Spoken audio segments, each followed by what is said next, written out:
Pembunuhan kepala cabang Tiangang Utara adalah kejahatan. Markas besar Tiangang tidak akan pernah melepaskan sekte Tang dengan mudah, serta Tang Songshan dan Tang Songhai. Seseorang mampu melindungi Tang Sekte dan merebut dua penjahat utama, Tang Songshan dan Tang Songhai, dari penjara. Cukup untuk membuktikan energi orang ini. Mendominasi berkata, Wakil Presiden Asosiasi Budo Yu Tianxiong. Hao Kun Qin menyipitkan matanya ketika dia mendengar kata-kata itu. Meskipun Asosiasi Budo adalah asosiasi non-pemerintah, itu dibentuk oleh Sekte Seni Bela Diri Utama. Itu hanya merekrut orang-orang seni bela diri di atas alam kimia, dan kekuatannya sangat kuat. Dapat dikatakan sebagai salah satu kekuatan teratas di kerajaan Xia besar. Sebagai Wakil Presiden Asosiasi Seni Bela Diri, kekuatan Yu Tianxiong secara alami menakutkan. Sejak 20 tahun yang lalu, dia menerobos ke alam demigod. Sekarang, meskipun Yu Tianxiong belum mematahkan belenggu, dia telah menembus ke alam ilahi. Tapi itu juga merupakan pembangkit tenaga listrik dunia semi-dewa teratas. Menurut legenda, Yu Tianxiong memiliki catatan memenggal kepala tuan semi-dewa asing. Selain identitas Wakil Presiden Asosiasi Budo, Yu Tianxiong juga memiliki identitas lain, Kepala Sekolah Qing Cheng. Sekolah Qing Cheng adalah sekolah seni bela diri kelas 1, dan kekuatannya jauh di atas sekolah Tang. Dalam seni bela diri, ia memiliki pengaruh yang kuat. Menurut intelijen Long Ting, setidaknya ada 3 pembangkit tenaga semi-dewa di faksi Qing Cheng. Oleh karena itu, Yu Tianxiong membuka mulutnya untuk melindungi Sekte Tang dan mengambil Tang Songshan dan Tang Songhai. Bahkan jika itu adalah markas besar Tiangang, dia harus memberinya wajah. Raja Naga, kata Presiden Mo Chun-kyu sebelum dia meninggal, apakah dia Yu Tianxiong? Ba Xia bertanya dengan suara rendah. Hao Kun Qin menggelengkan kepalanya sedikit, ini bukan Yu Tianxiong, dia juga harus menjadi bawahan presiden. Meskipun Yu Tianxiong kuat dan memiliki energi yang menakutkan, tapi basis kultivasinya belum mematahkan belenggu, menerobos ke alam dewa. Dengan kekuatannya, sangat mustahil untuk menanamkan metode rahasia menahan diri dalam pikiran Mo Chun-kyu. Karena itu, presiden adalah orang lain. Bahkan Yu Tianxiong hanyalah seorang bawahan, siapa yang berada di balik layar? Mata Ba Xia sedikit menegang. Kekuatan dan status Yu Tianxiong bisa dikatakan hampir berdiri di puncak kerajaan Great Xia. Orang yang lebih kuat darinya bisa dihitung dengan satu tangan. Tidak peduli siapa yang berada di belakang layar, dia harus membayar harga darah. Niat membunuh Hao Kun Qin luar biasa. Naga itu memiliki sisik terbalik, dan jika Anda menyentuhnya, Anda akan mati. Bahkan jika tangan hitam di belakang layar memiliki latar belakang Tongtian dan berani melakukan sesuatu kepada orang tuanya Hao Kun Qin, maka akhir hidupnya sudah ditakdirkan, yaitu kematian. Setelah beberapa saat, Hao Kun Qin menahan niat membunuh di matanya, menoleh dan berkata kepada hegemon, masalah di wilayah utara pada dasarnya sudah berakhir. Selanjutnya, saya akan pergi ke wilayah selatan untuk bertemu keluarga Du, Yu Tianxiong. Dan yang lainnya untuk sementara waktu. Kamu tidak harus mengikuti Jia untuk mencium, kembali ke Longting. Awalnya Jiao Qi diperbolehkan mengikuti, karena keluarga Chu tempat Jiao Qi berada adalah keluarga papan atas di Provinsi Fengdong. Dia juga seorang dokter terkenal dan bisa merawat luka-luka di tubuhnya. Dan sekarang, setelah dia mempelajari 13 jarum hantu, keterampilan medisnya telah melampaui Li Xuanhu, dokter jenius dunia. Jadi, Jiao Qi tidak perlu mengikutinya. Adapun penarikan kembali Ba Xia dari Longting, itu karena keluarga Chen tempat Ba Xia berada adalah keluarga terbesar kedua di wilayah utara. Sekarang, sekolah Mohis telah diselesaikan. Saatnya Ba Xia kembali ke Longcourt. Bagaimanapun, mereka berdua adalah 9 putra naga Longting. Ada banyak tugas yang masih menunggu mereka. Ketika Ba Xia mendengar ini, dia langsung cemas, Raja Naga, pasti ada seseorang di sisimu yang menjalankan tugas untukmu. Atau, tinggalkan aku, biarkan Jiao Qi saja yang kembali ke Longcourt. Jiao Qi di samping segera berhenti, dan membalas, mengapa kamu menahanmu? Jika kamu ingin tinggal, aku juga. Orang-orang Longting, semua ingin mengikuti Hao Kun Qin, membebani dia sebelum dan sesudah. Ba Xia dan Jiao Qi begitu keras sehingga mereka mendapat kesempatan seperti itu. Karena itu, saya tidak ingin kembali ke Longcourt. Berhenti berkelahi, aku akan memanggil anak keduaku kembali. Hao Kun Qin tersenyum dan menggelengkan kepalanya. Jadi, kalian berdua harus kembali ke Longting dengan patuh. Masih banyak tugas yang menunggu kalian berdua di teater barat. Anak kedua di mulutnya mengacu pada tempat kedua di antara 9 putra Longting Long. Nama asli Jaisu adalah Guo Xiaohan. Hao Kun Qin ingin mengingatnya karena keluarga Guo tempat dia berada adalah salah satu keluarga papan atas di wilayah selatan. Keluarga Guo bangkit di tengah dinasti Tang, dan leluhur memuja Sang Shu dari Kementerian Perang, dan kelasnya naik ke kelas 3. Ini adalah orang tertinggi yang bertanggung jawab atas Kementerian Perang di antara 6 kementerian. Memiliki hak untuk mengirim pasukan. Hal ini dapat digambarkan sebagai kuat. Keluarga Guo memiliki sejarah lebih dari 1.200 tahun dan memiliki warisan yang mendalam. Kekuatannya tidak lebih lemah dari keluarga Qian Niudu. Jiao Qi, ini untukmu. Hao Kun Qin melemparkan buku catatan ke Jiao Qi. Ini adalah jarum hantu saya yang disederhanakan. Ini berisi metode budidaya 6 jarum pertama. Setelah Anda kembali ke Longting, Anda harus berlatih dengan baik. Dengan kualifikasi Anda, tidak sulit untuk menguasainya. Setelah Anda menerobos ke tahap awal transformasi, saya akan mengajari Anda 7 jarum berikut, kata Hao Kun Qin. Dengan bakat medis Jiao Qi, sulit untuk mempelajari jarum hantu yang lengkap. Itu harus sederhana dan sulit untuk membimbing perlahan. Oleh karena itu, Hao Kun Qin secara khusus menyederhanakan jarum hantu. Terima kasih Raja Naga, Jiao Qi berkata dengan penuh terima kasih. Saya harap ketika saya kembali ke Longting, Anda telah menembus ke tahap awal transformasi. Hao Kun Qin mendorong. Aku tidak akan pernah mengecewakan harapan Raja Naga. Jiao Qi berteriak dengan tegas. Basia di samping melihat buku catatan di tangan Jiao Qi, sangat bersemangat, Raja Naga, bagaimana dengan saya? Hao Kun Qin tersenyum dan berkata, jika tingkat kultivasi Anda dapat mencapai puncak tahap transisi pertengahan ketika saya kembali ke Longting, maka saya akan memberi Anda keberuntungan untuk membantu Anda menembus tahap transisi akhir dan memasuki jajaran tuan-tuan yang hebat. Nasib baik yang dia katakan mengacu pada Xiang Breaking the Wall Pill. Xiang Breaking the Wall Pill adalah salah satu obat yang tercatat di bagian kedua, The Secret Code of Medicine King. Pil tersebut mengandung sejumlah besar energi, memungkinkan para pejuang di puncak tahap tengah alam untuk menembus penghalang alam dan memasuki tahap alam selanjutnya. Kali ini, Hao Kun Qin pergi ke wilayah selatan, selain menangkap pembunuh di balik layar. Saya juga berencana untuk mengumpulkan sejumlah bahan obat yang berharga. Buka tungku untuk menyempurnakan alkimia dan meningkatkan kekuatan pengadilan naga. Setiap bahan obat yang diperlukan untuk pil yang dicatat di bagian kedua, buku rahasia Raja Pengobatan, sangat berharga dan langka di dunia. Toko obat biasa tidak bisa membelinya sama sekali. Tetapi Hao Kun Qin tahu bahwa rumah harta karun sekolah seni bela diri utama pada dasarnya berisi bahan obat yang berharga. Ada banyak sekolah seni bela diri di wilayah selatan. Dia bermaksud untuk berdagang dengan beberapa sekolah seni bela diri untuk membeli beberapa bahan obat yang dibutuhkan. Jika pembelian berjalan dengan baik, tunggu sampai dia kembali ke Longting. Dia harus bisa memperbaiki semua pil yang tercatat di bagian kedua, The Secret Book of Medicine King. Mendengar ini, Basia berkata dengan penuh semangat, Raja Naga, jangan khawatir, ketika Anda kembali ke Istana Naga, tingkat kultivasi saya pasti akan mencapai puncak alam transformasi menengah. Hambatan kerana pada tahap transformasi selanjutnya masih relatif sulit untuk ditembus. Jika tidak, dunia seni bela diri tidak akan menyebut tahap pertengahan transisi sebagai master. Pada tahap transformasi selanjutnya, dia disebut guru besar. Bab 181. Seorang pejuang dengan bakat biasa ingin pergi dari puncak tahap tengah alam ke tahap akhir alam. Seringkali membutuhkan waktu bertahun-tahun atau bahkan lebih dari 10 tahun akumulasi untuk menerobos. Bahkan jika dia memiliki kualifikasi yang sangat baik, itu akan memakan waktu setidaknya 1 hingga 2 tahun. Hal ini dimungkinkan untuk menerobos.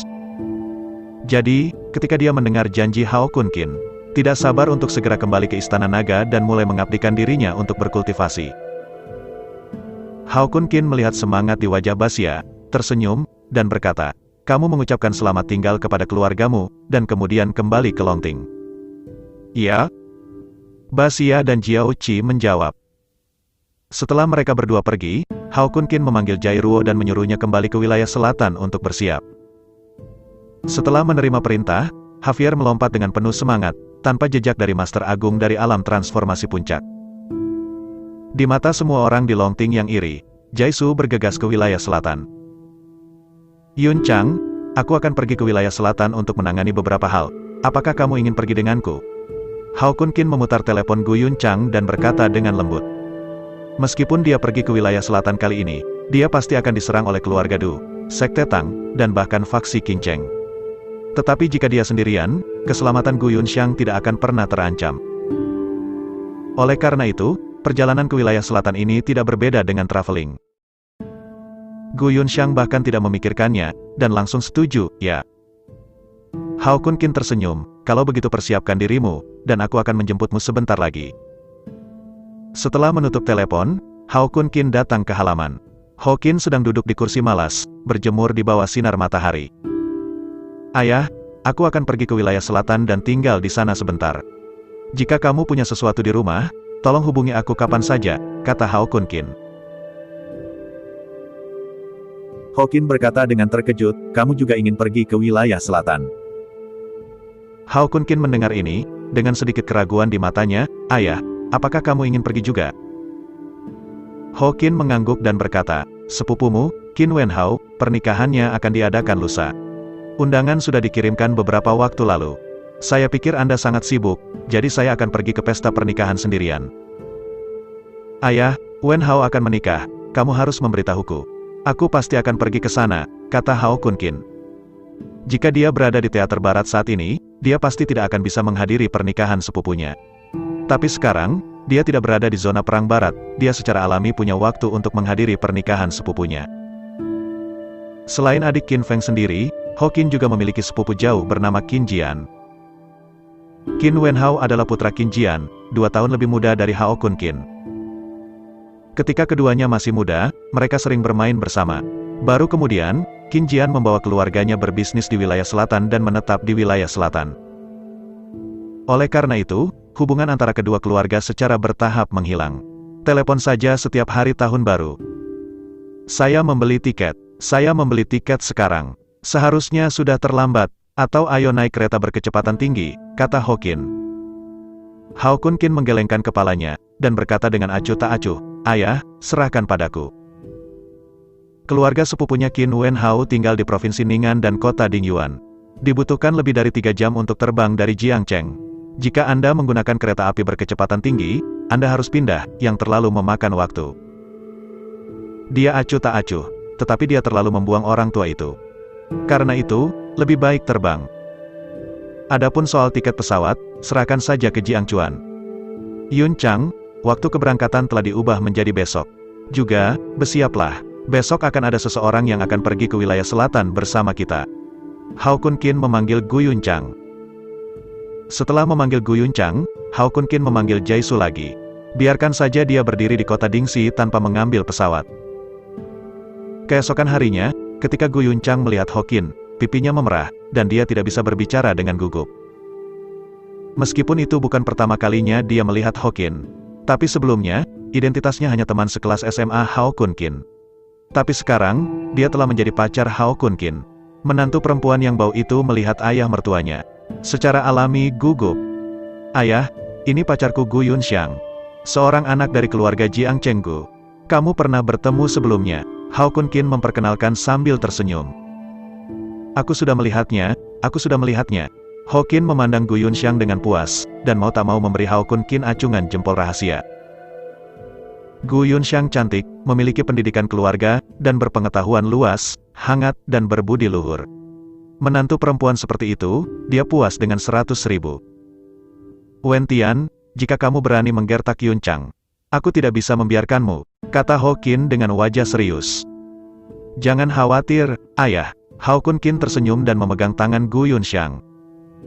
Gu Yunxiang tiba-tiba merasa sangat manis di hatinya. Setelah ketiganya tiba di bandara, mereka langsung menuju kabin kelas 1 melalui lorong VIP.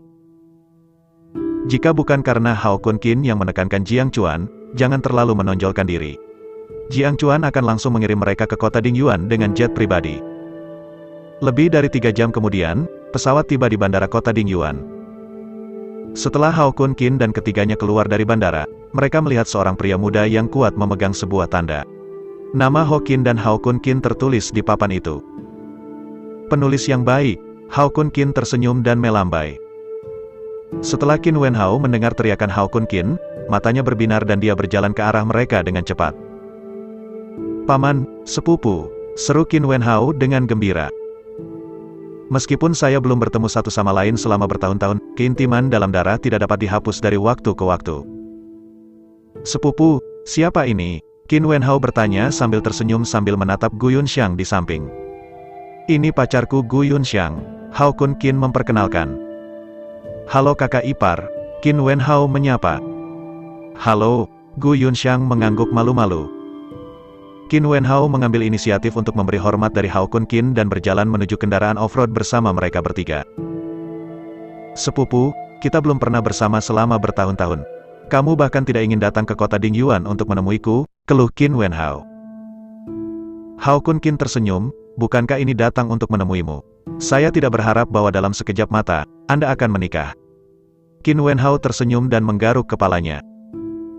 Setelah masuk ke dalam mobil, Hao Kun Qin melihat ke atas dan ke bawah Qin Wenhao, dan bertanya, melihat Anda, saya baik-baik saja sekarang. Ketika saya lulus dari perguruan tinggi, saya mendengar Anda mengatakan bahwa saya bergabung dengan zona perang. Pangkat saya saat ini seharusnya Anda telah mencapai komandan utama. Qin Wenhao berkata dengan terkejut, sepupu, Anda menebak dengan baik, saya baru saja dipromosikan menjadi komandan utama tahun lalu. Hao Kun Qin tersenyum. Dia tidak menebaknya, tetapi melihatnya. Qin Wenhao bukan orang biasa, tetapi seorang pejuang. Basis kultivasinya telah mencapai puncak kekuatan eksternal. Hao Kun Qin, sebagai Panglima Longting, tahu semua tentang posisi di teater. Dengan basis budidaya Qin Wenhao, di zona perang kota Dingxi, selain memiliki pangkat perwira utama, juga harus menjabat sebagai kapten barak khusus. Setelah beberapa saat, Qin Wenhao mengendarai mobil dan datang ke townhouse. Qin Jian bekerja keras di wilayah selatan selama bertahun-tahun. Meskipun bisnisnya tidak terlalu besar, ia telah mengumpulkan puluhan juta kekayaan bersih. Bab 182. Pada saat ini, Qin Jian dan istrinya berdiri di pintu villa. Setelah melihat Ho Qin dan Hao Kun Qin, dia langsung menyapa mereka. Saudaraku, aku pikir kamu tidak akan datang. Qin Jian meraih tangan Ho Qin dan berkata dengan gembira. Qin Jian dan Ho Qin memiliki hubungan yang sangat baik. 6 tahun lalu, Hao Kun Qin dipenjara secara palsu. Qin Jian juga ingin membawa Hao Kun Qin untuk menetap di kota Dingyuan. Hanya saja Hao Kun Qin tahu bahwa ada tangan hitam di belakang layar yang menekannya, dan dia tidak ingin menyakiti Qin Jian. Jadi itu menolak. Penulis akan menikah, tentu saja aku datang. Ho Qin berkata dengan senyum di wajahnya. Hao Kun Qin menyapa, halo, Paman, dan Bibi. Yun Sigu juga mengikuti Hao Kun Qin dan menyapa Qin Jian dan istrinya. Ini Hao Kun, aku sudah lama tidak melihatnya, dan aku tidak bisa mengenalinya. Qin Jian menepuk bahu Hao Kun Qin dan tersenyum. Beberapa orang masuk ke villa sambil mengobrol dan tertawa. Ngomong-ngomong, Hao Kun, ambil hadiah untuk paman dan bibimu, kata Ho Qin. Hao Kun Qin mengangguk, membuka kopernya, mengeluarkan 2 bungkus teh longgar darinya, dan menyerahkannya kepada Qin Jian. Paman, ini 2 kati jubah merah. Anda dan bibi, jika Anda suka minum, saya akan mengambilkan Anda lagi nanti, kata Hao Kun Qin. Qin Jian tersenyum dan mengambil tehnya, kemarilah, apalagi yang harus kamu bawa. Meskipun kemasan luar dari 2 kantong teh longgar sangat sederhana. Dari sudut pandang kemasan, itu tidak berharga. Tapi Qin Jian dan istrinya tidak bermaksud membenci mereka sedikitpun. Pada saat ini, suara mengejek memecah suasana yang indah. 2 bungkus daun teh yang pecah, aku malu untuk memberikannya sebagai hadiah. Ini tidak memalukan. Cahaya dingin melintas di mata Hao Kun Qin, dan ketika dia melihat ke atas, dia melihat seorang wanita muda dengan rambut keriting menginjak sepatu hak tinggi. Langkah demi langkah, dia berjalan turun dari lantai 2 villa, dengan arogansi tak terbatas di wajahnya. Kakak, sopan santun itu ringan dan penuh kasih sayang. Keluarga sepupuku dapat melakukan perjalanan ribuan mil untuk datang menghadiri pernikahanku. Keluarga kami sudah sangat berterima kasih, kata Qin Wenhao dengan suara datar. Jangan panggil saudara perempuanku, pernikahan belum diadakan, dan tugas yang dipercayakan kepadamu belum selesai. Kamu bukan saudara iparku. Wanita muda berambut keriting itu melirik Qin Wenhao dengan tatapan tajam. Sikap yang sangat dingin. Wanita muda berambut keriting ini bernama Liu Mengwen, adik dari Liu Menglu, tunangan Qin Wenhao. Keluarga Liu adalah keluarga kaya raya di kota Dingyuan, dengan aset lebih dari 1 miliar. Kekuatannya jauh di atas keluarga Qin Jian. Karena itu, keluarga Liu tidak memandang rendah menantu laki-laki Qin Wenhao.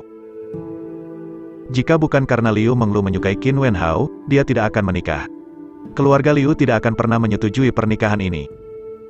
2 kantong teh ini bernilai jutaan. Mengapa mereka tidak bisa menjadi hadiah? kata Hao Kun Qin ringan. Anak dari keluarga kecil berani lancang di depan keluarga pamannya. Saya benar-benar tidak tahu seberapa tinggi langit.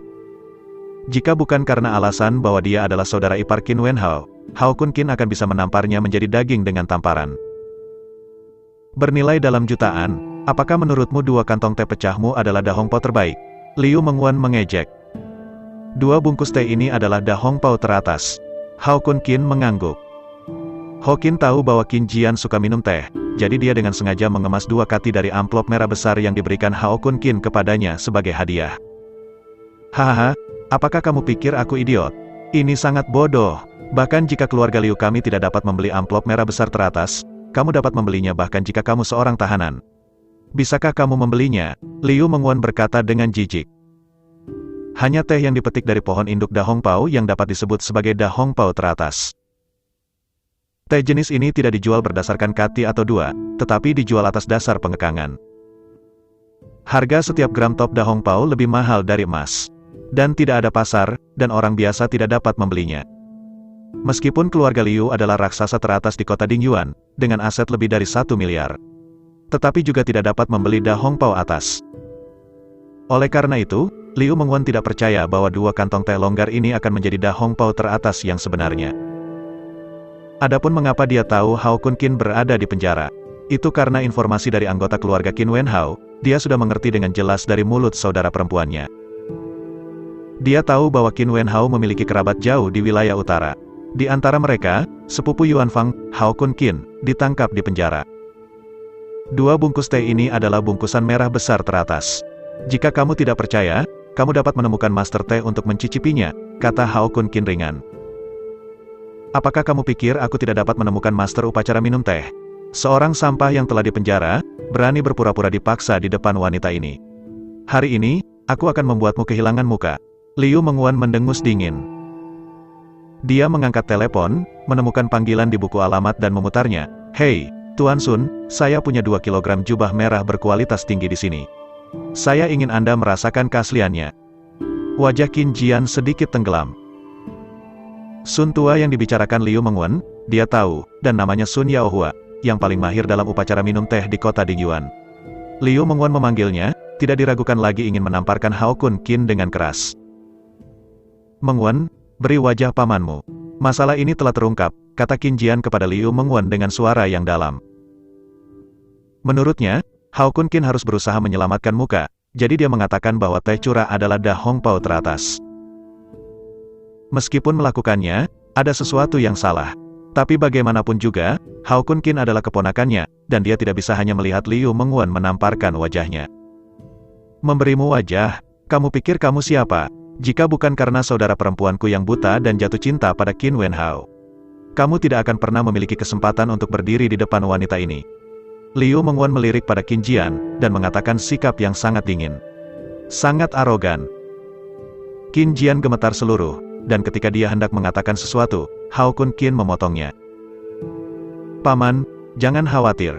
2 bungkus teh yang aku bawa benar-benar jubah merah kelas atas.